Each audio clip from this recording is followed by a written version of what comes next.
Transformados a su imagen. Watchman. Prefacio.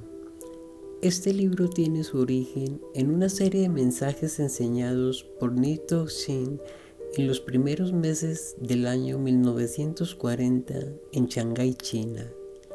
Estamos agradecidos a un amigo que tomó notas de sus mensajes e hizo posible que se reproduzcan en la presente forma, efectuándose solamente arreglos esenciales desde el punto de vista literario. Fáciles fórmulas para la santidad cristiana, aun aquellas basadas en la obra consumada de Cristo, tienden a perder su atractivo si no se traducen claramente en vidas piadosas. En el presente libro, Watchman, como suele llamarse a Nito Shin, demuestra estar alerta a este tema. Tomando las experiencias de los patriarcas como texto base, Ni presenta el don de la vida en Cristo tal como se nos ilustra en Isaac, el Hijo amado, en una forma amplia y convincente. Antes de esto, nos habla acerca de Abraham, en quien se refleja el milagro de la elección de los creyentes de acuerdo al propósito eterno. Y finalmente, en Jacob nos demuestra esta transformación del carácter sin la cual cualquiera de los llamados camino de santidad debe ser objeto de sospecha. En este sentido, los capítulos finales del libro, con el énfasis sobre el trabajo paciente del Espíritu Santo en los creyentes, resultan muy edificantes. Creemos que son una valiosa contribución al entendimiento del trato de Dios con su pueblo. Capítulo 1. 3 hombres significativos. Cuando en el Antiguo Testamento Dios se dispone a asegurar un pueblo totalmente liberado del cautiverio y separarlo para Él de un modo singular, y cuando para hacerlo se aparece a Moisés en la zarza ardiente, es notable que Él se identifica a sí mismo con una triple designación: yo soy el Dios de tu padre, Dios de Abraham, Dios de Isaac y Dios de Jacob. Éxodo 3:6.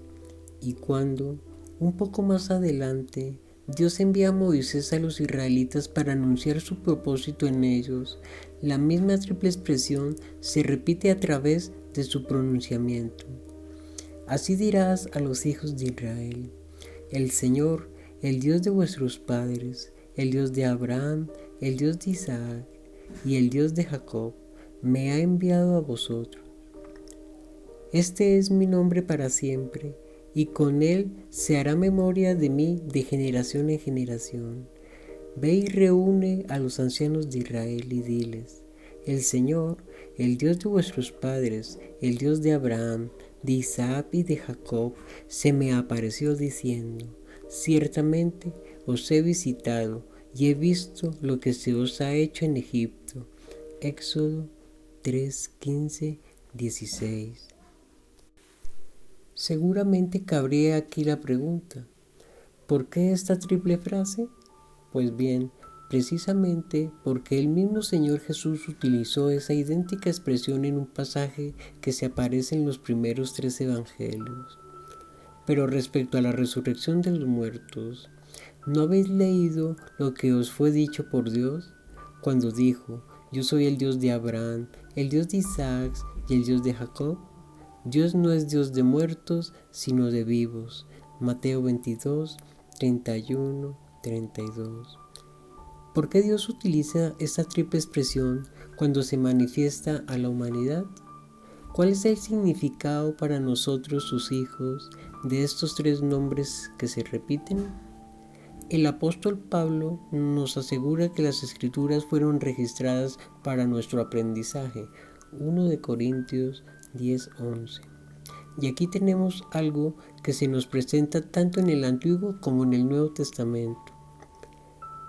Esto nos sugiere que tanto en el Antiguo Pacto como en el Nuevo, Dios está trabajando sobre un mismo principio. En el Antiguo Pacto, Dios se apareció a Moisés con la intención de sacar a Israel de Egipto y convertirlo en su pueblo escogido. En el Nuevo, Jesús es quien escoge a sus discípulos. Además, los apóstoles nos enseñan que la iglesia es el pueblo escogido de Dios, salvo por su gracia. Cuando estudiamos la vida de Abraham, encontramos el primer ejemplo de un hombre elegido por Dios. Abraham era un idólatra, pero Dios lo eligió. Y Josué dijo a todo el pueblo: así dice el Señor, Dios de Israel: al otro lado del río habitaban antiguamente vuestros padres, es decir, Taré, padre de Abraham y de Nacor, y servían a otros dioses.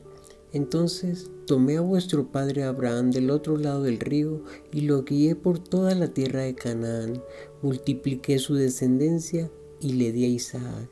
Josué 24, 2, 3. Si Dios tomó a este idólatra y le dijo: Él es mío, Él lo eligió según su voluntad. Lo mismo ocurre con todo el pueblo de Dios hasta nuestros días. Los creyentes, al ser escogidos, han respondido a su amor y han gustado de su salvación. Dios posee un pueblo cuyo origen proviene precisamente de su elección. Por supuesto, ni Abraham ni Isaac eran aún una nación. Tampoco lo fue Jacob hasta que llegó a ser Israel. Cuando Israel fue llamado a salir de Egipto, fue cuando Dios tuvo un pueblo, en el sentido estricto de la palabra. Por tanto, puede decirse que en el pueblo de Dios tuvo dos comienzos, uno en Abraham el hombre y otro en Israel la nación. Primero vinieron los hombres individuales de fe. Cuando ellos abrieron el camino, siguió el reino de Israel en su plenitud. El trato de Dios con Abraham, con su hijo y con su nieto hizo posible todo lo que siguió. Por otra parte, si bien es un hecho que Dios comenzó la creación de un pueblo con Abraham, también es cierto que ese pueblo no se formó completamente hasta que Jacob tuvo 12 hijos, quienes posteriormente se convirtieron en las 12 tribus de Israel. Lo que experimentaron Abraham, Isaac y Jacob en conjunto debe ser la experiencia espiritual de todos los elegidos de Dios. La historia de uno o dos de los tres no es suficiente. Lo parcial no logrará satisfacer los requerimientos divinos. No debemos contentarnos con un mero disfrute parcial. Como Israel de Dios, Gálatas 6:16, debemos tener, aunque en pequeña medida, una experiencia de los tres. En la intención de Dios que su verdadero pueblo diga: Él es para mí el Dios de Abraham y de Isaac y de Jacob. No nos quedemos cortos, no aceptemos menos que esto. Sin duda Ismael podía llamarlo el Dios de Abraham, pero eso no es suficiente. Esaú podía ir más allá y decir: el Dios de Abraham y de Isaac. Pero eso tampoco es suficiente. La experiencia espiritual no se resume en Abraham e Isaac. El nombre de Jacob debe ser incluido también. Para el verdadero Israel, Él es Dios de todos los padres. Muchos creyentes saben que les falta algo, son conscientes de una necesidad y sin embargo no pueden definir cuál es. En algún punto de nuestra experiencia cristiana, muchos buscamos profundizar en nuestra vida espiritual, a menudo sin tener una clara comprensión de lo que podría ser el contenido de esta bendición. Permítaseme decir que esto involucra no una sola cosa, sino tres. En las próximas páginas procuraremos destacar, tomando como base las experiencias de estos tres patriarcas, cuál es la naturaleza de su bendición que Dios tiene para su pueblo. Dios es el verdadero origen, de donde proviene toda creación y todas las nuevas criaturas que Él regenera. Esta es una lección que todos debemos aprender, que nada podemos iniciar por nuestra cuenta. Es únicamente Dios el que comienza todo. Génesis 1:1, Primera de Pedro 1:3-5. Aunque esto hiere nuestro orgullo, el día que lo comprendamos verdaderamente será un día de gozo para nosotros. Esto significará que en cuanto concierne a los valores eternos, hemos comprendido que todo es de Dios. Abraham era igual a sus vecinos, un idólatra. En estas circunstancias Dios lo escogió. Abraham no tuvo un principio propio. Dios tomó la iniciativa y nada es más precioso que la soberanía de Dios. Abraham nunca pensó en Canaán como su meta. Él salió sin saber a dónde iba, pero respondiendo al llamado de Dios. Dichoso el hombre que no sabe.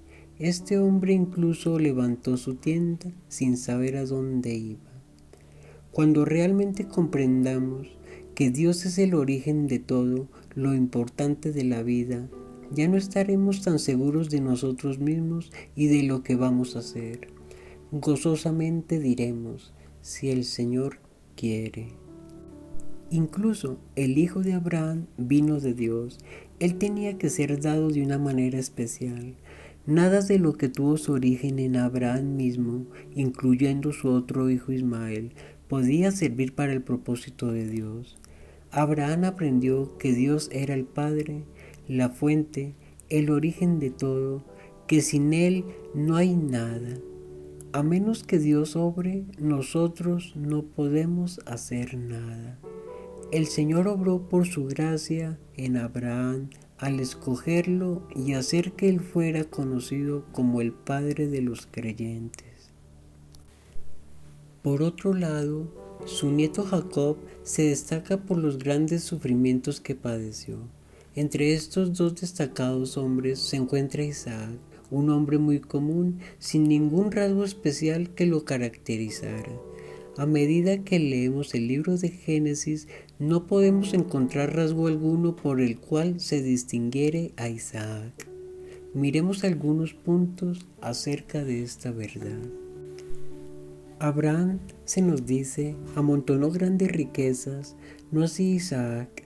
Isaac solo recibió la heredad, no trabajó para lograrla. ¿Qué hizo en realidad?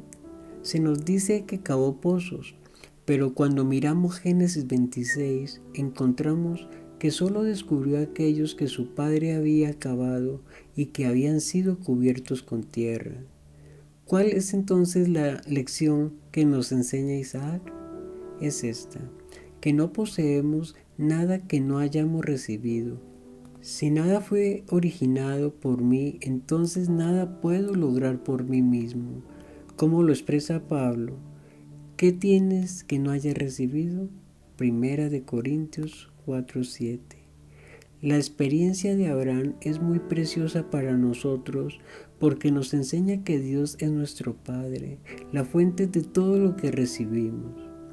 Pero la experiencia de Abraham sin la de Isaac no es suficiente. Dios también es el Hijo, el dador.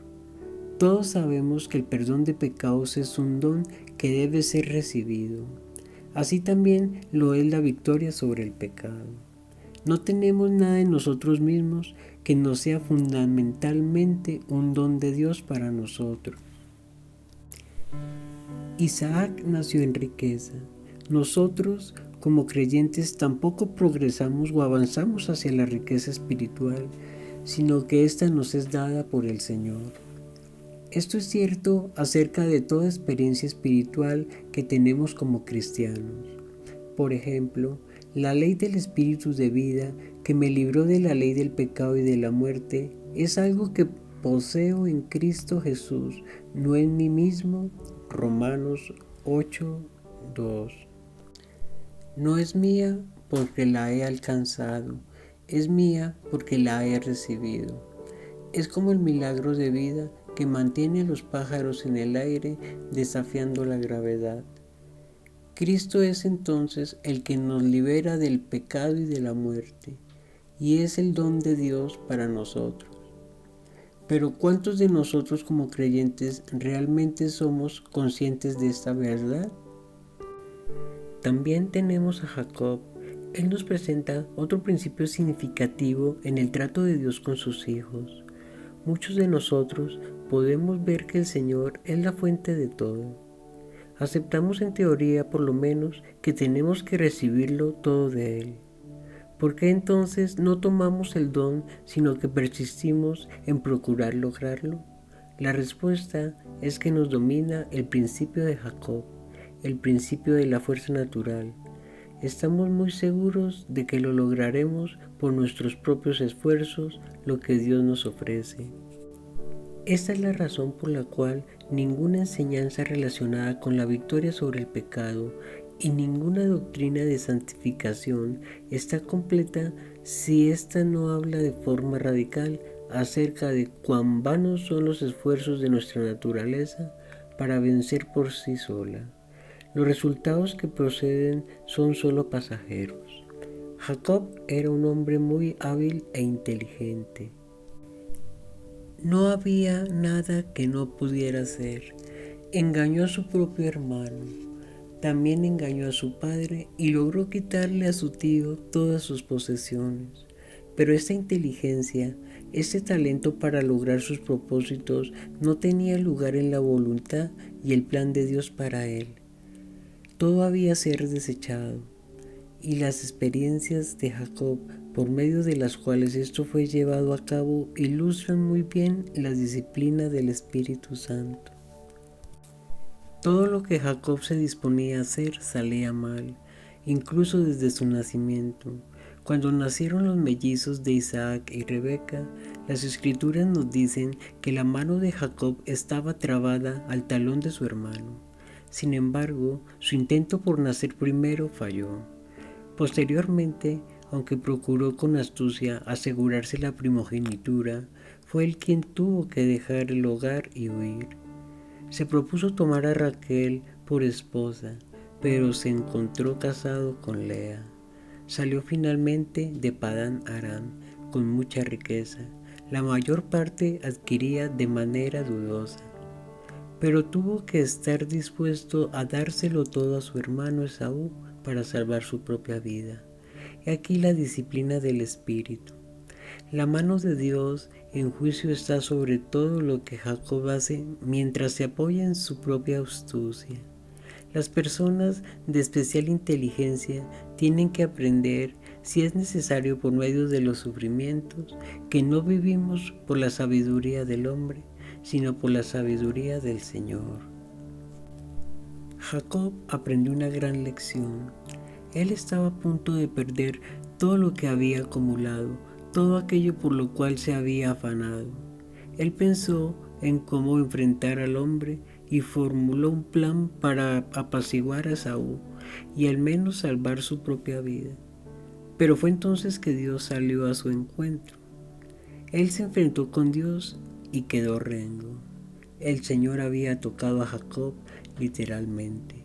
Hasta ese día había sido Jacob, es decir, el que suplanta. En adelante fue llamado Israel, es decir, un príncipe con Dios. Este fue el principio de la nación. No estamos exagerando los hechos cuando decimos que desde ese día él fue un hombre distinto. Aquel que había engañado a otros es ahora engañado, incluso por sus propios hijos. El antiguo y astuto Jacob hubiera adivinado el engaño de ellos, pero el nuevo Jacob fue totalmente engañado. Les creyó y lloró diciendo: la túnica de mi hijo es, alguna mala bestia lo devoró, José ha sido despedazado. Génesis 37-33. A este punto, el quebrantamiento de la fuerza natural, donde debe llegar todo el pueblo de Dios. Así se quedó Jacob solo, y luchó con él un varón hasta que rayaba el alba. Génesis 32-24. Podremos andar moderadamente bien en la oscuridad, a lo menos eso pensamos, pero la luz de Dios nos muestra nuestro fracaso. Esta es la disciplina del Espíritu Santo. Abraham vio a Dios como Padre, probó que Él era fuente de todas las cosas. Isaac, por otro lado, recibió una herencia como hijo. Es una bendición recibir un don de Dios. Sin embargo, podemos arruinar aún aquello que hemos recibido. Jacob es un ejemplo de esto, y al final solo fue salvo de las consecuencias cuando Dios destruyó la fuerza natural. Es necesario que nosotros como creyentes experimentemos lo mismo. Una de las características de aquellos que conocen verdaderamente a Dios es que no tienen fe en su propia habilidad ni se apoyan en sí mismos. Cuando Jacob aprendió esta lección, entonces en verdad comenzó a ser un Israel de Dios.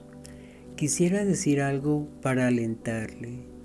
Dios no espera encontrar buenas personas, que no tengan necesidad de su trato. Él sabe bien que no existen tales individuos. Él escoge gente común como tú y como yo, para ser vasos de su gracia inmerecida. Posteriormente, Él los capacita para someterse a su voluntad y a su disciplina. De esta forma, aquellos que reciben su don de salvación jamás abusan de la inmensa generosidad del Señor. Por el contrario, la atesoran en sus corazones. Abraham demuestra el propósito de Dios en su elección de nosotros los pecadores. Isaac demuestra la vida de Dios puesta por gracia a nuestra disposición el don de su Hijo Jesucristo. Jacob señala el trato de Dios con nosotros por medio del Espíritu Santo para perseverar y caminar en el don de la salvación, conservando lo que hemos recibido. El Señor quita nuestra antigua naturaleza egoísta para dar lugar a una nueva naturaleza en Cristo, la cual puede responder a la ley de Dios y obedecer su voluntad. De esta manera, el Espíritu actúa para obtener los fines de Dios, usando los medios que Él mismo dispone. Esta es la meta del trato de Dios en todas sus facetas para con los suyos. Amén.